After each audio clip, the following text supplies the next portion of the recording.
Hello friends, நம்ம கடை SS Fashion திருவேங்கட நகர் second ஸ்ட்ரீட்ல லொகேட் ஆயிருக்கு.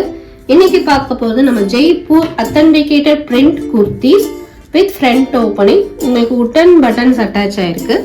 Plus உங்களுக்கு 3/4 sleeve. And இது வந்து உங்களுக்கு pure 60/60 cotton. அதனால சாஃப்ட்டாவும் இருக்கும், கம்ஃபர்ட்டபிளா இருக்கும். இந்த சம்மருக்கு உங்களுக்கு ஆப்டா இருக்கும். And இது வித் பாக்கெட்ஸோட வரும். Length of the packet வந்து இவ்வளவு தூரம் வரும் length. And இது ஓவர்லாக், குர்த்திஸ் எல்லாமே ஓவர்லாக் ஆயிருக்கு. அதனால ஓவர்லாக் பிளஸ் ஒரு ஸ்டிச் ஆயிருக்கும். அதனால சீக்கிரம் டேர் ஆகாது. இது சைஸஸ் பாத்தீங்கன்னா S ல இருந்து XXL வரைக்கும் இருக்கு. And 4 கலர் வேரியன்ட்ஸ் இருக்கு. இது வந்து ஆரஞ்சு வித் ஃப்ளவர் இருக்கும். இது purple and pink. Further information க்கு எங்க DM பண்ணுங்க. எங்க நம்பர் டிஸ்கிரிப்ஷன்ல இருக்கு, கால் பண்ணுங்க. Thank you.